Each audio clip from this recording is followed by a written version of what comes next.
Hi, it's Tim Hagan from Progress Coaching, and welcome to another episode of Coaching Conversations.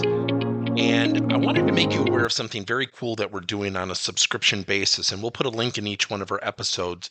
But every Wednesday, we're going to be doing what we call an audio podcast workshop. That workshop will be roughly about 14 to maybe 20 minutes per episode, with each month having a theme from a coaching model, using feedback strategically, to coaching self-awareness, and so on.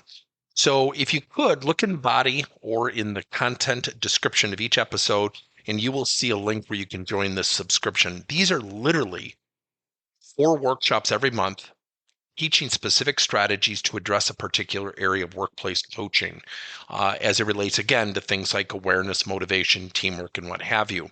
Here's the cool thing. It's only $10 per month, and each month you will get a handout that we will follow along with. So we also give you a tool for you to take notes as we go through each episode. We hope you'll check it out. Creating continuity between coaching sessions or conversations is really critical for consistency in maintaining progression, or I should say progress and momentum. When you are coaching, think about a loop.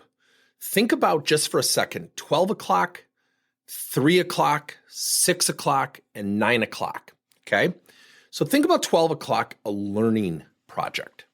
A learning project is tied to the area that you're coaching, such as being a positive teammate. So you might say, John, next week I want you to come in with 2 examples, one where you really inserted yourself as a positive teammate, and maybe one looking back where you may have missed an opportunity and maybe what you might do differently the next time.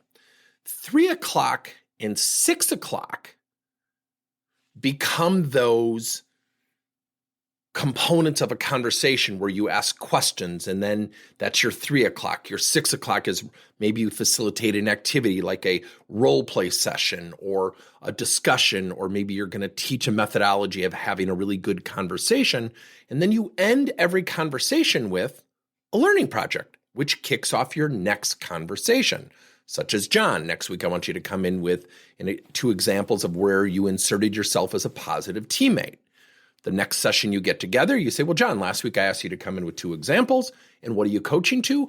John's assertiveness to being a positive, influential teammate.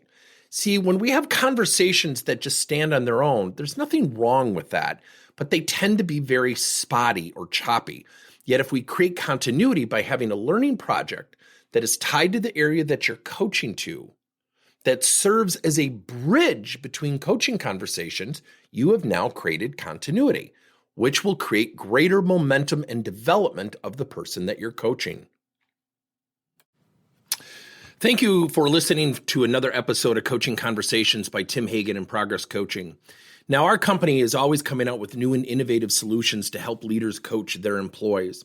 And recently, we just created a new service called Coach to You, where leaders can pick and choose topics and assign 7 to 21-day programs for employees to learn, and more importantly, apply actions and then reflect and share what they're going to do going forward as a result of the learning.